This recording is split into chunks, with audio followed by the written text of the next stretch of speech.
So, good day everyone. Today I want to share a message from the story of Prodigal Son. Makita kini sa Luke 15:11 to 32.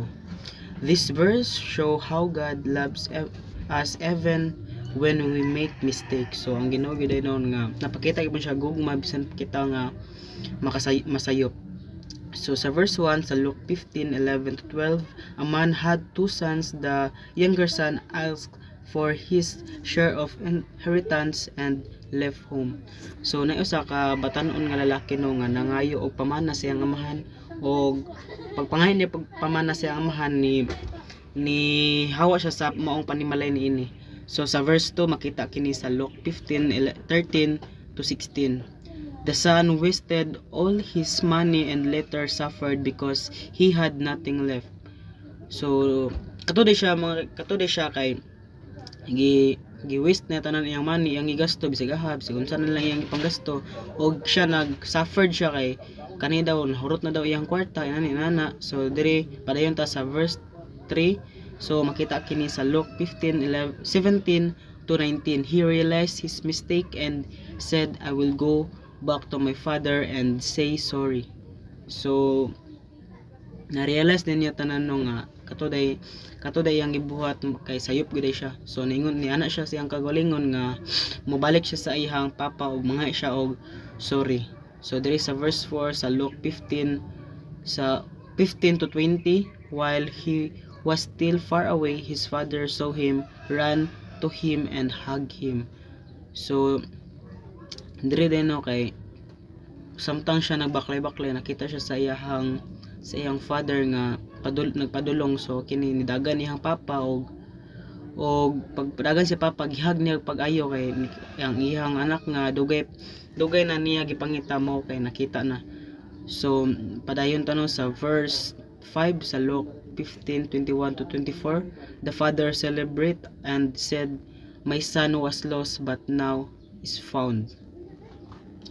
So iyang papa pagka uli sa iyang anak sa maong panimalay kay gi-celebrate niya, nagpaihaw siya og kuan kanding kabaw ay baka or unsa pa na dira nati, nagpaihaw siya og gisuluban siya og tiyada nga kasuotan og gisingsingan siya og mga mahalon nga singsing. Og diri sa verse 6 padayon ta sa Luke 15:25 to 32. The older brother was upset, but the father reminded him that love and forgiveness are important. So pag abot din sa iyang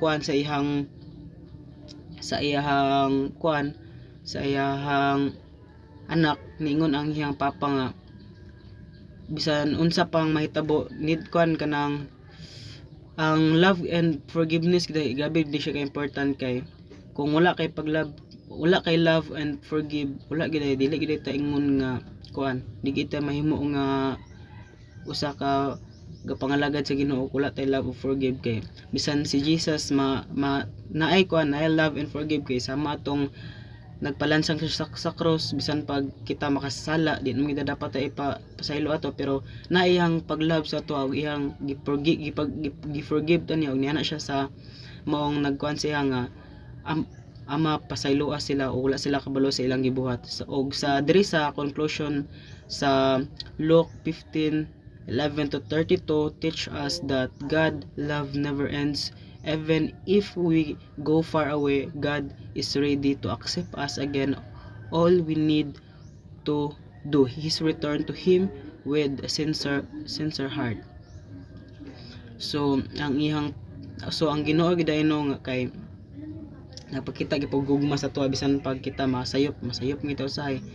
Dapat giday nga mopasaylo ta sa usa ka butang nga atong kuan kalibugan. Kaingon mo ito usahay nga di na guro na ko ni pasaylo noy kay dili naman niya ni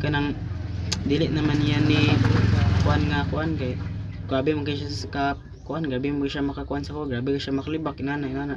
So na realize na ko diri sa verse no nga bisan pag unsa day ka bisan pa day unsa ka kuan sa imo sa usa ka tawo, dapat nagiday kay pag love og pag forgive siya bisan pag nakasayop sa imo, bisan pag usahay kay buhatan na kag mga mali nga istorya, dapat yun nga dapat gid nga mag-forgive ta sa usa ka tawo kay sama sa Ginoo kay nag-forgive gyud siya sa tuwa pasaylotan niya og na siya pag higugma siya. Og before we end, so mag-ampo sa ta. Lord, thank you for your love that never changes. Thank you that even when I make mistake, you still welcome me back. Help me to stay close to you every day and choose the right path. Teach me to say sorry when I am wrong and to forgive others like you forgive me. Guide my heart and my mind and my actions. Thank you for being a father who always accepts me every day. In Jesus' name we pray. Amen.